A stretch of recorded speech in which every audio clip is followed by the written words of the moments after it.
Je vous invite à prier.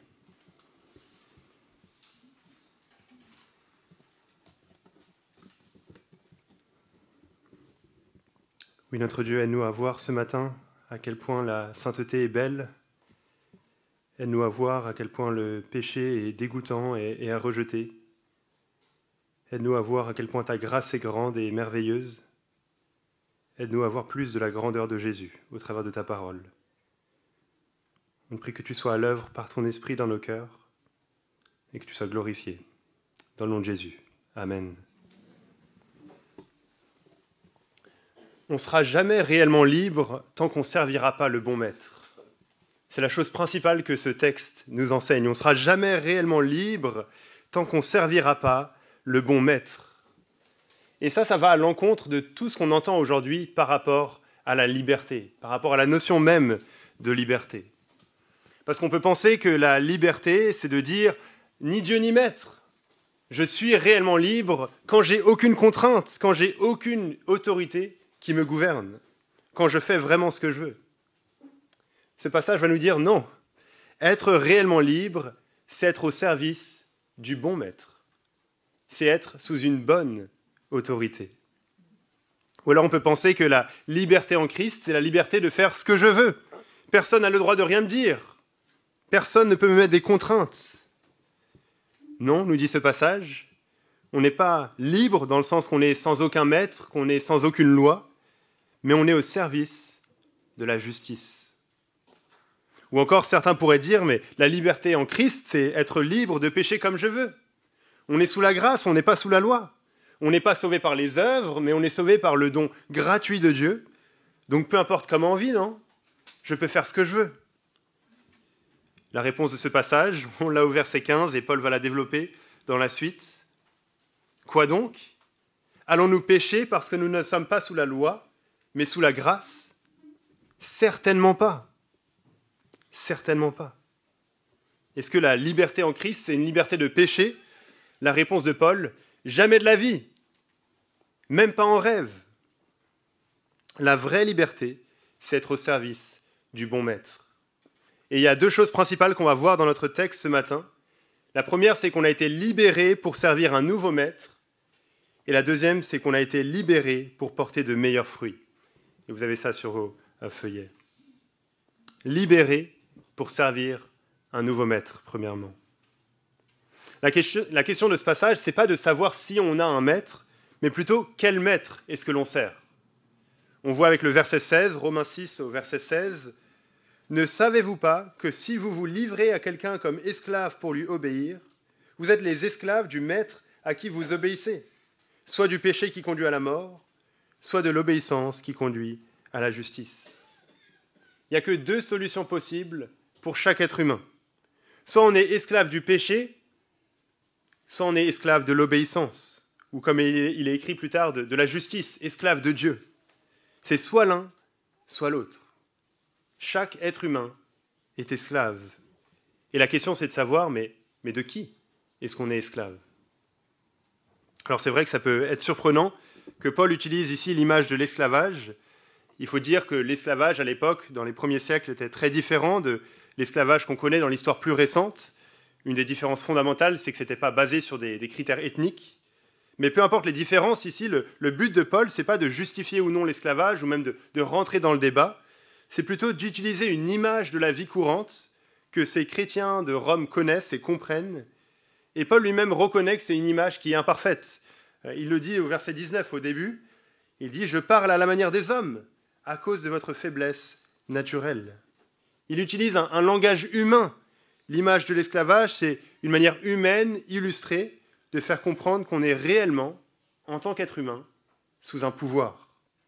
Le pouvoir du péché ou le pouvoir de la justice. On est sous un règne, comme on l'a vu la semaine passée dans le début de Romains 6. Le règne du péché, le règne d'Adam, le règne de la loi, le règne de la mort, ou bien le règne de la grâce, le règne de Christ, le règne de l'Esprit, le règne de la vie. C'est soit l'un, soit l'autre. Qu'on le veuille ou non, on est sous le pouvoir de l'un de ces deux maîtres. Et c'est pour ça que c'est une illusion de penser que l'être humain est réellement libre. Non. il est esclave par nature, soumis aux désirs qui sont en lui. Ça ne veut pas dire qu'il ne peut jamais se retenir, ça ne veut pas dire qu'il ne peut jamais se contrôler, mais ça veut dire qu'il y a une incapacité en l'homme à vivre réellement, définitivement pour le bien et à rejeter définitivement le mal. Un commentateur écrit « Ça ne veut pas dire que ceux qui ont des addictions ne veulent jamais en être libérés. Cela veut dire que le désir pour ces choses est finalement plus grand que le désir d'en être libéré. » Si vous n'êtes pas convaincu de cela, essayez de vivre parfaitement jusqu'à dimanche prochain. D'avoir aucun acte que vous regrettez, aucune parole mauvaise, aucune pensée que vous auriez honte que d'autres les voient ou y accèdent. Vivez parfaitement, sans arrêt, du matin au soir, du lever jusqu'au coucher. Et vous verrez que ce n'est pas possible. Vous verrez que ce n'est pas possible. Se maîtriser de cette manière n'est pas possible pour l'être humain par nature. C'est plus fort que nous. Parce que la Bible nous dit, nous sommes esclaves du péché, soumis à ses ordres. J'imagine qu'on a tous déjà fait des choses que l'on regrette profondément. On savait que ce n'était pas quelque chose de bon, mais le désir était trop fort. On n'avait pas la force de résister. C'était plus fort que nous. Et donc ceci, ça nous aide à comprendre que devenir chrétien, ce n'est pas renoncer à sa liberté pour se soumettre à un esclavage. C'est peut-être la vision que vous avez ou que vos amis ont de la foi chrétienne. On se prive d'une liberté qu'on a pour se soumettre à des contraintes et à un esclavage, pour suivre un code de vie très précis. Non, devenir chrétien, c'est plutôt changer de maître. Changer de maître. Parce que personne n'est jamais vraiment libre. Définir la liberté comme l'affranchissement de toute contrainte, c'est une erreur. Comme on l'a dit, la question, ce n'est pas de savoir si on est esclave, si on a un maître, mais plutôt quel maître est-ce que l'on sert. Et quand on devient chrétien, il s'agit de changer de maître. C'est ce qu'on voit avec les versets 17 et 18, où Paul écrit « Mais que Dieu soit remercié. Alors que vous étiez esclaves du péché, vous avez obéi de tout cœur au modèle d'enseignement auquel vous avez été confiés. Et une fois libérés du péché, vous êtes devenus esclaves de la justice. » Ces versets font référence à la conversion de ces chrétiens, le moment où ils sont devenus chrétiens. Alors qu'ils étaient esclaves du péché, ils ont obéi de cœur au message qu'ils ont entendu, le message de l'Évangile, la bonne nouvelle de la grâce de Dieu. Et Paul, dans ces versets, remercie Dieu parce que c'est Dieu qui a accompli cette œuvre en eux. C'est Dieu qui a agi pour les faire passer du règne du péché, sous l'esclavage du péché, au règne de la justice, sous l'esclavage de la justice.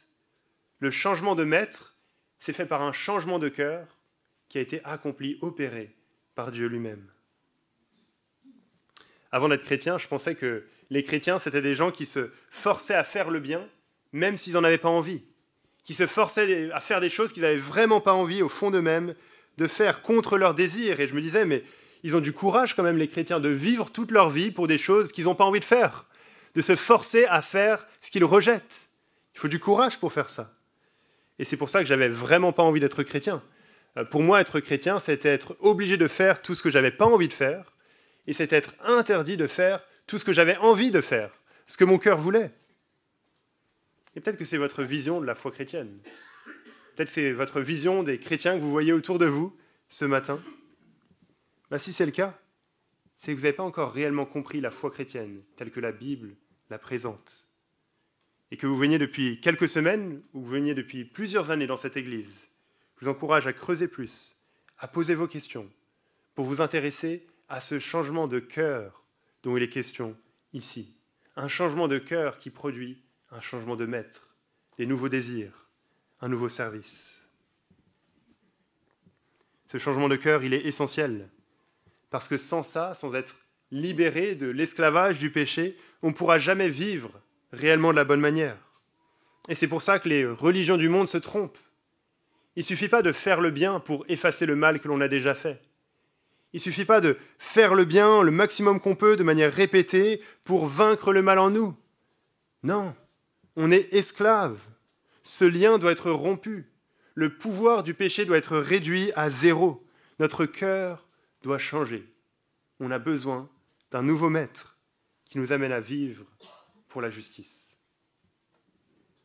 Et on a vu cela la fois passée, qu'on a besoin d'une mort et d'une résurrection.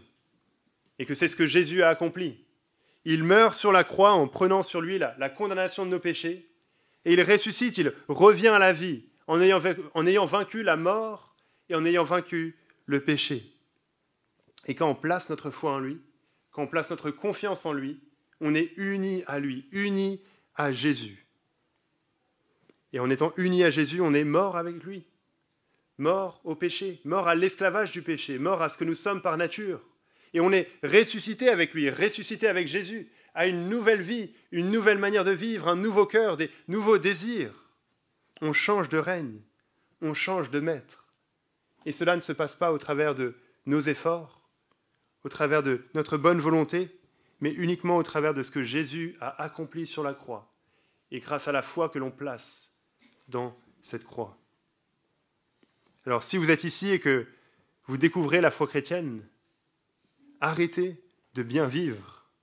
Arrêtez d'essayer de bien vivre tant que vous n'avez pas connu le changement de cœur dont la Bible parle, tant que vous n'avez pas connu ce que la Bible appelle la nouvelle naissance, la conversion du cœur. Détournez-vous de vos fautes et placez votre confiance en Jésus. Faites appel à lui pour devenir votre nouveau maître. Et si vous demandez ce que ça signifie, ce que ça implique pour vous, on serait plusieurs à être très heureux de parler ça avec vous après la rencontre. Alors, quelles sont les conséquences de ce changement de cœur pour les chrétiens ? On le voit avec le verset 18. Une fois libérés du péché, vous êtes devenus esclaves de la justice. On n'est plus esclaves du péché. On est libre. C'est plus notre maître. Le péché n'a plus le droit de nous commander. Le péché n'a plus le droit de régner sur nous. Et on est esclaves de la justice. C'est ça notre maître. C'est ça l'équipe dans laquelle on joue, le pays que l'on habite, la langue que l'on parle, la culture que l'on veut imiter. La justice, c'est-à-dire une vie qui est agréable à Dieu, une manière de vivre selon Dieu. Et c'est ça la vraie liberté. Non pas d'être sans autorité, sans contrainte, mais d'être sous une bonne autorité, sous la meilleure autorité qui soit, sous de bonnes contraintes, de pouvoir réellement vivre pour ce pourquoi on a été créé, pour pouvoir glorifier Dieu, pour lui plaire entièrement. La vraie liberté, c'est de ne plus être esclave du péché, de ne plus être sous le règne du péché, d'être capable de dire non au péché. Et c'est le cas en tant que chrétien. Parfois, quand on lutte avec un péché, on peut dire quelque chose comme « Ah, mais c'est plus fort que moi ». Mais ce n'est pas vrai, selon ce passage, ce n'est pas vrai si on est en Christ. Le péché n'a plus de pouvoir sur nous. Il n'a plus le droit de régner sur nous. Mais on pêche encore parce qu'on oublie cela, parce qu'on pense qu'on doit toujours obéir au péché, parce qu'on pense qu'il est toujours notre maître, alors que ce n'est plus le cas, ce lien a été rompu. On est réellement libre et on a les armes en main pour combattre le péché. Et c'est là où on voit que la bataille contre le péché dans la vie chrétienne, c'est surtout une bataille dans les pensées, dans notre tête, de se rappeler de la réalité. Je ne suis plus esclave. Je ne suis plus obligé d'obéir à ses désirs. Christ m'en a libéré et je suis au service d'un nouveau maître. C'est ça, dans un sens, le secret pour lutter contre le péché, n'importe lequel dans notre vie. Les péchés avec lesquels on lutte ne sont pas plus forts que nous. Que ce soit la colère ou que ce soit la pornographie, que ce soit la dépendance envers une boisson, une substance, ou que ce soit la médisance, que ce soit l'addiction aux écrans ou la paresse spirituelle, que ce soit le manque de confiance en Dieu ou l'orgueil. Peu importe, dans nos actes, nos paroles, nos pensées, on peut dire à ces choses, « Tu n'es plus mon maître, tu n'as plus d'ordre à me donner, je n'ai plus à t'obéir. » On est libre de ce pouvoir et libre de pouvoir servir Dieu. Peut-être une question qu'on peut avoir en tête, mais si je suis libre du pouvoir du péché, pourquoi est-ce que je continue à pécher ? Comment ça se fait ? C'est justement parce qu'on oublie qu'on n'est plus sous le pouvoir du péché. On a encore, on pourrait dire, nos mauvaises habitudes, nos anciens réflexes. Il nous arrive parfois d'obéir à nouveau au péché et d'oublier qu'on n'a aucune raison valable de lui obéir. Et quand on le fait, on n'est pas en train de vivre selon ce qu'on est réellement. On n'est pas en train de vivre selon la réalité, selon notre nouveau statut, notre nouvelle identité. Si on utilise l'image de l'esclavage que Paul utilise ici, c'est comme si un esclave avait été libéré de son maître. Mais en marchant dans la rue, il entend la voix de son maître qui l'appelle et qui lui donne un ordre. Et instinctivement, au fond de lui, il a envie d'obéir. Il entend la voix de son maître, il se rappelle cela. Mais ensuite, il doit se rappeler, non, je ne suis plus esclave. Ce n'est plus mon maître. Il n'a plus d'ordre à me donner. Il ne peut plus me commander. Mais ses anciennes habitudes peuvent être toujours là, ses anciens réflexes. Voilà de quoi réconforter un chrétien découragé dans sa lutte contre le péché. Chacun de nous. Peut-être quelqu'un qui n'en peut plus, quelqu'un qui est à bout, quelqu'un qui a l'impression que ça ne va jamais s'arrêter. Jour après jour, heure après heure, lutter contre le péché. L'impression que c'est trop dur, qu'il n'aura jamais la victoire. Non, persévère. Le péché a l'air plus fort que ce qu'il est réellement. C'est comme l'aboiement d'un chien qu'on entendrait, qui a l'air vraiment féroce, qui a l'air méchant, et puis on le voit, et en fait c'est un tout petit chihuahua. Il est ridicule. C'est la même chose. Le péché paraît plus fort que ce qu'il est en réalité. Ce pouvoir a été vaincu. Le lien a été rompu. Il n'a plus d'ordre à nous donner. On n'a plus à lui obéir. Le missionnaire anglais Henry Martyn disait ceci : « Je ne peux pas m'attendre à vivre sans péché dans ce monde, mais je peux désirer vivre sans à chaque instant. » Je ne peux pas m'attendre à vivre sans péché dans ce monde, mais je peux désirer vivre sans à chaque instant. Libéré pour servir un nouveau maître. Deuxièmement, dans notre passage, on voit que nous avons été libérés pour porter de meilleurs fruits. Libérés pour porter de meilleurs fruits. Il y a un contraste dans ces versets entre les fruits du péché et les fruits de la justice. Les fruits que l'on portait avant d'être chrétien, avant d'être au service de Dieu, et quand on était au service du péché, et les fruits qu'on porte maintenant, alors qu'on est au service de la justice et qu'on est au service de Dieu. On voit qu'avant, au verset 20, il est dit qu'on était libre par rapport à la justice. C'est-à-dire qu'on ne se souciait pas de la sainteté. Le péché ne nous attristait pas, ne nous gênait pas, ne nous dérangeait pas. C'était ce qu'on désirait. On vivait pour les désirs de notre cœur. On allait là où notre cœur nous amenait, sans se soucier de savoir si c'était bon ou pas. Et c'est peut-être pour ça, en passant, que parfois on a l'impression qu'en tant que chrétien, on pêche plus qu'avant. On a l'impression que, mais depuis que je suis devenu chrétien, je fais que de pécher, j'ai l'impression. Comment ça se fait ? C'est pas forcément qu'on pêche plus, mais c'est que maintenant on en est conscient, alors qu'avant on n'était pas conscient. Avant, le péché ne signifiait rien pour nous. C'était quelque chose qu'on aimait, qu'on désirait. Mais maintenant, c'est un peu comme si on a des nouvelles lunettes et on voit le péché pour ce qu'il est réellement. Le péché nous attriste, le péché nous dérange, et on veut le rejeter. Avant, on ne se souciait pas du péché, on vivait comme bon nous semble. Et quels fruits est-ce qu'on portait ? Quelles en étaient les conséquences ? Verset 21. Quels fruits portiez-vous alors ? Des fruits dont vous avez honte aujourd'hui, car leur fin, c'est la mort. J'imagine que plusieurs d'entre nous, on peut penser à des choses qu'on a faites en tant que non-chrétiens, dont on a aujourd'hui profondément honte. Des actes, des paroles, des pensées, qui nous montrent qu'être au service du péché, ça mène nulle part. Et ça va encore plus loin dans ce passage. Regardez ce que le péché offre. Le salaire du péché, c'est la mort. La mort. Voilà ce que le péché donne comme salaire.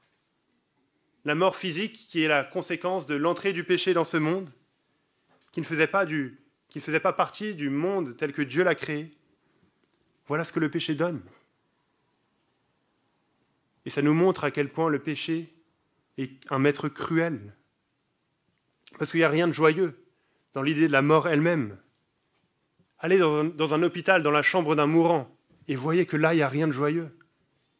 Allez dans un cimetière où les gens ont perdu leur vie, perdu un proche, et là, vous verrez qu'il n'y a rien de joyeux. C'est ça la réalité de la mort. Et c'est ça ce que le péché donne. Tu travailles pour lui, et il te donne la mort. C'est ça ce que le péché entraîne. Et ici, il n'est pas uniquement question de la mort physique, qui déjà est cruelle, déjà est terrible, mais qui est seulement l'image d'une mort bien plus grande, bien plus grave, bien plus importante. celle que la Bible appelle la seconde mort, la mort éternelle, ou l'enfer, le jugement de Dieu pour l'éternité, la colère éternelle de Dieu contre les humains pécheurs, contre tous ceux qui sont esclaves du péché et qui ont obéi au désir du péché. Voilà le salaire du péché. Tu travailles, tu lui obéis, et il te donne la mort en échange. Voilà ce avec quoi il paye. Le péché est un très mauvais maître, un maître cruel, un maître dur, un maître injuste, un maître qui fait des belles promesses, mais qui offre rien que la mort.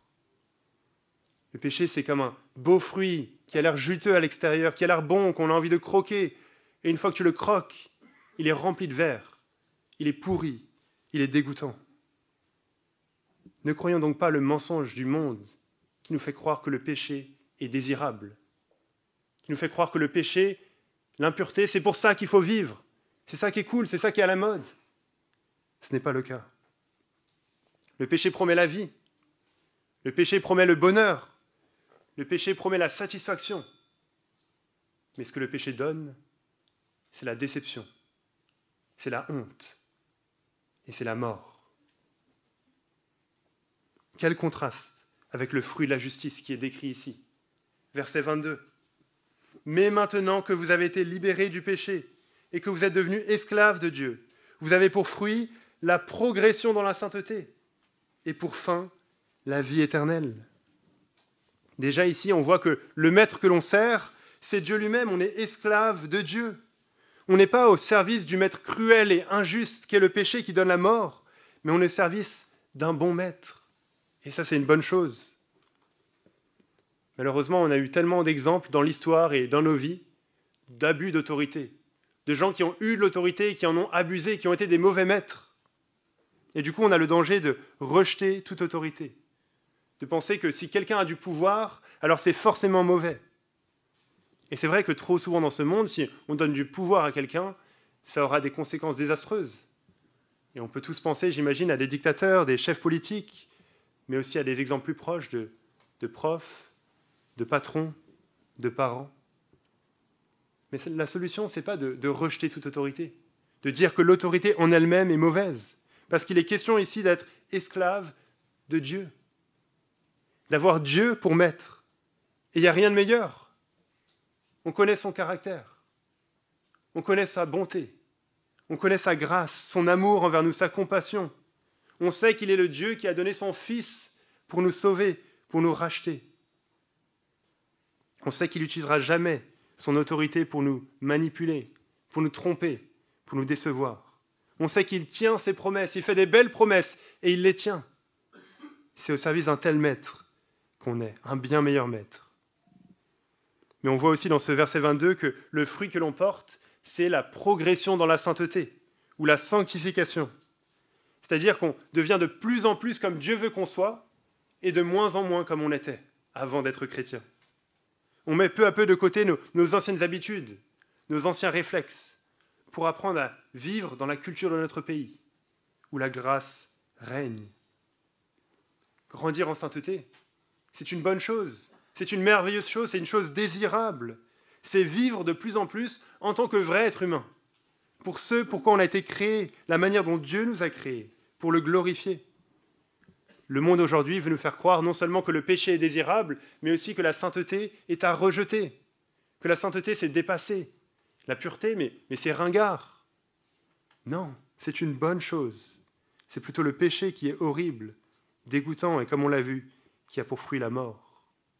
Alors que la sainteté est un bien meilleur fruit. Et ça, c'est un encouragement pour le chrétien qui a la tentation, le danger, d'envier peut-être un peu sa vie d'avant, comment il était avant d'être chrétien.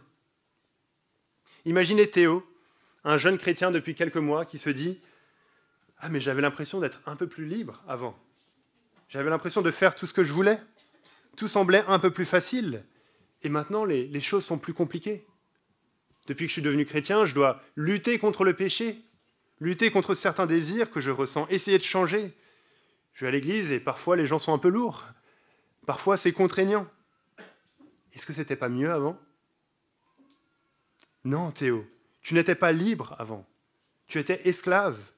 Tu faisais ce que ton cœur mauvais te dictait. Et quels fruits est-ce que tu portais? Des fruits honteux, que tu regrettes aujourd'hui, qui te menaient au jugement éternel. Et maintenant, aujourd'hui, que tu es en Christ, tu es sous le règne de la grâce. Tu es pardonné de tes péchés et tu es assuré de vivre avec Dieu pour l'éternité. Et tu es libre, Théo, libre de faire le bien, libre de vivre pour ce pourquoi tu as été créé, libre de vivre pour quelque chose de bien meilleur. C'est ça, la vraie liberté. Et ce qu'il faut surtout prendre en compte dans tout ça, c'est la finalité.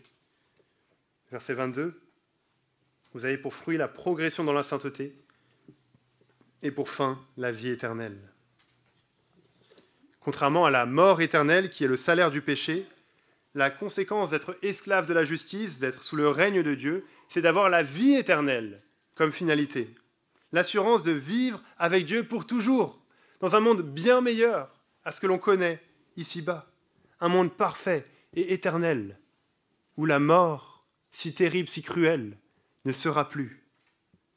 Et cette vie éternelle, ce n'est pas quelque chose que l'on obtient comme un salaire, mais c'est quelque chose que l'on reçoit comme un cadeau. Verset 23. Le salaire du péché, c'est la mort, mais le don gratuit de Dieu, c'est la vie éternelle en Jésus-Christ, notre Seigneur. C'est ce que l'on voit depuis le début de cette lettre aux Romains. Quand on parle de l'évangile, de la bonne nouvelle de la foi chrétienne, il ne s'agit pas d'une logique de salaire. Fais et tu recevras. Fais des choses et tu recevras quelque chose de la part de Dieu. Non, il s'agit plutôt d'une grâce, d'un don gratuit. Crois parce que Dieu a déjà fait. Crois parce que Dieu a déjà fait. Dieu nous donne ce qu'on ne mérite pas, le pardon des péchés et la vie éternelle, parce que Jésus a subi ce qu'on méritait, le jugement de Dieu qu'il a porté sur la croix.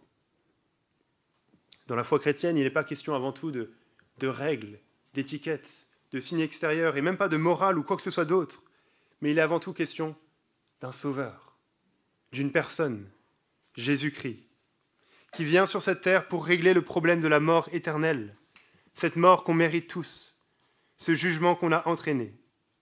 Jésus vient pour le régler par sa propre mort, par le don de sa vie en sacrifice, et par sa résurrection qui prouve sa victoire complète, qui prouve qu'il a vaincu la mort et vaincu le péché pour toujours, qui prouve que l'accès à Dieu est ouvert, que nos péchés peuvent être pardonnés, qu'on peut être en bonne relation avec le Dieu de l'univers. Comme on l'a chanté, miséricorde insondable, Dieu peut-il tout pardonner? Absoudre un si grand coupable et mes péchés oubliés? Est-ce que Dieu peut vraiment tout pardonner? Est-ce que Dieu peut vraiment absoudre un si grand coupable? Oui, il le peut. Comme il est dit dans ce verset 23, en Jésus-Christ, notre Seigneur. Grâce à Jésus. C'est ça la miséricorde insondable de Dieu. Pour vous aujourd'hui, peu importe qui vous êtes, peu importe ce que vous avez fait, le sang de Jésus est pleinement efficace pour sauver. Arrêtez de servir le maître cruel qu'est le péché et venez sous le service du bon maître qui est Dieu lui-même, un sauveur qui vous aime, qui vous rachète. Venez puiser à la miséricorde insondable de Dieu qui mène à la vie éternelle. On a été libérés pour servir un nouveau maître. On a été libérés pour porter de meilleurs fruits. Quelle est la conséquence de tout ça? On termine juste avec le verset 19. La seconde partie de ce verset dit « De même que vous avez mis vos membres comme esclaves au service de l'impureté et de l'injustice, pour arriver à plus d'injustice, de même maintenant, mettez vos membres comme esclaves au service de la justice, pour progresser dans la sainteté. » C'est un peu la conclusion de tout ce passage. Puisque tout ce qu'on a vu ici est vrai, alors la conclusion c'est le même effort qu'on mettait à pécher avant, maintenant mettons-le au service de la justice, pour vivre pour Dieu, pour faire le bien, pour servir un nouveau maître. Et donc la lutte contre le péché, ce n'est pas juste de dire non au péché. Oui, ça commence là. On a dit que c'était surtout une lutte dans les pensées, de réaliser qu'on n'est plus sous le pouvoir du péché, mais c'est aussi de dire oui à la justice. c'est aussi de vivre pour le bien. Et donc il ne faut pas uniquement se concentrer sur le péché qu'on veut rejeter, le péché qu'on veut abandonner, mais il faut aussi se concentrer sur le bien qu'on veut poursuivre, de grandir dans la sainteté, d'investir notre temps, notre énergie dans des choses qui sont bonnes, qui vont nous aider à aller de l'avant et à ressembler plus à Jésus. On veut mettre nos membres, notre vie, notre corps tout entier, au service de la justice. Je termine en vous parlant d'Augustin, dont vous avez peut-être entendu parler. Il a vécu au IVe et Ve siècle. C'était ce qu'on appelle un des pères de l'Église, c'est-à-dire un des premiers chrétiens qui a réfléchi à la théologie de ce que la Bible enseigne et qui a écrit à propos de cela. Et avant d'être chrétien, il est devenu chrétien, je pense, quand il avait une trentaine d'années, il a vécu une vie sans Dieu. Il rejetait Dieu. Il voulait juste s'intéresser à être un beau parleur, un beau discoureur, et à vivre sa vie comme il le voulait. Il vivait dans la débauche, il était, il le dit lui-même, esclave de toutes sortes de péchés sexuels. C'était pour ça qu'il voulait vivre, c'était là que son cœur allait. Et alors qu'il a commencé à réfléchir à la spiritualité, à réfléchir à Dieu, à réaliser qu'il y a un Dieu, qu'il y a un jugement qui approche, et qu'il a réfléchi à considérer l'Évangile, et qu'il luttait dans ses pensées par rapport à tout ça, voilà ce qu'il écrit. « J'étais encore tenu fermement par les liens de l'amour des femmes. J'ai commencé à chercher un moyen d'avoir la force nécessaire pour t'apprécier, ô Dieu. Mais je n'ai pu trouver ce moyen que lorsque je me suis saisi du médiateur entre Dieu et les hommes, Jésus-Christ. Il était conscient qu'il était esclave du péché et que sans le médiateur entre Dieu et les hommes, Jésus-Christ, il ne pouvait pas en être libéré. Et donc il s'est confié en Christ et il partage toutes ses luttes, ses réflexions avant de faire le pas et de devenir chrétien. Et voilà ce qu'il dit à nouveau. J'étais retenu par de simples bagatelles. Et là, il fait allusion à tous ses désirs dans le domaine sexuel qui l'attiraient, qui étaient contraires à ce que Dieu voulait. Et il écrit « Ils arrachaient mon vêtement de chair et murmuraient « Vas-tu nous rejeter ? À partir de cet instant, nous ne serons plus jamais avec toi, pour les siècles des siècles. » Et tandis que je me tenais debout en tremblant devant la barrière, de l'autre côté, je pouvais voir la beauté chaste de la pureté, dans toute sa joie sereine et sans tache, tandis qu'elle me faisait modestement signe de traverser et de ne plus hésiter. Elle a tendu des mains aimantes pour m'accueillir et m'embrasser. Et donc il s'est confié en Christ pour son salut. Il a reconnu que sa manière de vivre était mauvaise, menait qu'à la mort. Et il a saisi le don de la vie éternelle en Christ, notre Sauveur. Et sa vie a changé. Il a rejeté le péché qu'il aimait avant. Il a cherché à grandir dans la sainteté et à investir son temps d'une bonne manière qui plaisait à Dieu, à écrire et à faire beaucoup de choses pour partager l'Évangile à d'autres. Et voilà ce qu'il écrit pour conclure tout cela, et alors qu'il est chrétien. « Seigneur, mon aide et mon Rédempteur, je vais maintenant raconter et confesser à la gloire de ton nom comment tu m'as libéré des chaînes de la débauche qui me tenaient si étroitement enchaîné et de mon esclavage aux choses de ce monde. » Prions pour terminer.